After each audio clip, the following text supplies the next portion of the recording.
Vue du net, un œil sur les médias, c'est avec Laure Manin. Laure, bonjour. Bonjour Raphaël. On s'intéresse d'abord à cette fondation pour l'islam de France. Bernard Cazeneuve a reçu aujourd'hui un des représentants du culte musulman. L'objectif, c'est de créer d'ici l'automne cette fondation dont le but serait bien, de superviser le financement des lieux de culte à travers le pays.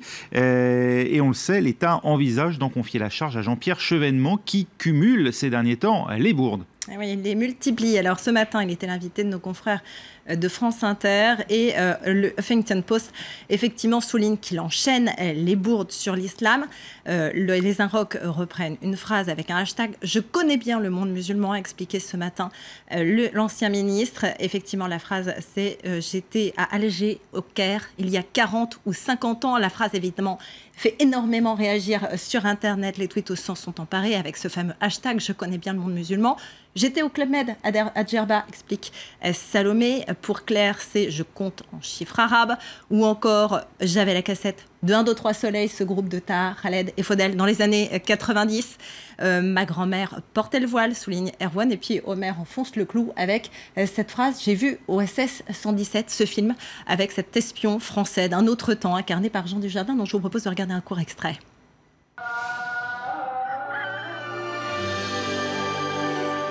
Bienvenue au Caire, OSS 117, royaume des pharaons ou des tombeaux mystérieux, mais aussi véritable nid d'espions. La situation en Égypte inquiète en plus haut lieu. Nous avons besoin de vous sur place, d'un expert, un spécialiste du monde arabo-musulman. Arabo-musulman. C'est des propos à quand même à prendre avec précaution parce qu'ils ont été sortis de leur contexte, souligne Big Brother.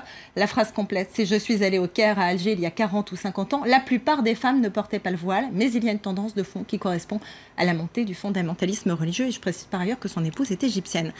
Cela dit, il a tenu d'autres propos. À Saint-Denis, il y a 135 nationalités, mais il y en a une qui a quasiment disparu. Sous-entendu, la nationalité française, évidemment, ça énerve beaucoup de monde, notamment les élus de la région. Stéphane Peu, maire adjoint de la ville de Saint-Denis, souligne « Est-ce que nationalité française, ça veut dire race blanche ?»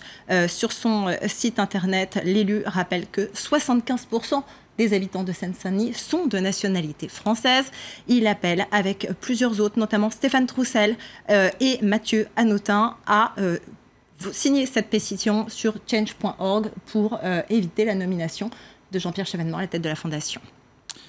Autre actualité à l'accord de paix en Colombie entre la guérilla marxiste des FARC et le gouvernement est entré en vigueur aujourd'hui. Absolument, évidemment, ça fait les gros titres de la presse hispanique, notamment El País qui annonce donc ce cessez-le-feu définitif entré en vigueur. Juan Manuel Santos, le président colombien, dit ce 29 août commence une nouvelle histoire pour la Colombie. Les fusils se sont tus, la guerre avec les FARC s'est terminée. Les FARC eux-mêmes sur leur compte Twitter racontent qu'une nouvelle ère commence en Colombie. La guerre est finie, de nouveaux challenges et de nouvelles conquêtes. Pourtant, les Colombiens, eux, regardent ça avec un certain humour.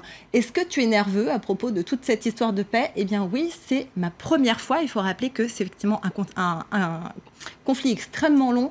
Ça fait 52 ans qu'il est en vigueur. Il a commencé dans les années 60. Beaucoup n'ont pas connu une autre situation.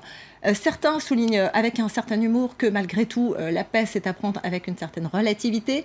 Eux ne doivent pas savoir que la paix est entrée en vigueur, souligne le Colombien qui lit la presse au milieu du dessin. Il montre notamment dans le coin haut à droite l'ELN, l'Ejército de Liberación Nacional, l'armée de libération nationale, l'autre guérilla qui, elle, est toujours en vigueur. Et puis, ces problèmes de délinquance, de gangs, d'extorsion.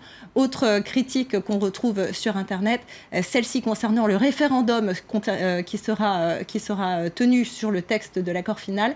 Et si la question au référendum était « Est-ce que vous avez lu le texte complet de l'accord final ?», le non gagnerait.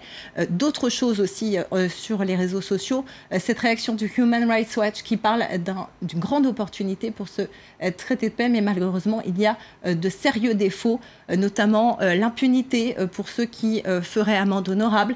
D'ailleurs, c'est repris également par beaucoup de tweetos colombiens sur Internet avec ce hashtag « Por mi país voto no », pour mon pays, je vote non. Je ne crois pas en la volonté de paix des terroristes et en un gouvernement qui nous a menti sur ce processus, explique Daniel. Ici, c'est qui sont ceux qui ont assassiné des milliers de civils, de soldats et de policiers ne doivent pas avoir la possibilité d'être élus au Congrès. Également, cette cette réaction d'Amir, largement reprise aussi sur Internet, nous qui travaillons honnêtement, nous allons devoir entretenir des terroristes sanguinaires comme des rois. Ceci, ce n'est pas la paix.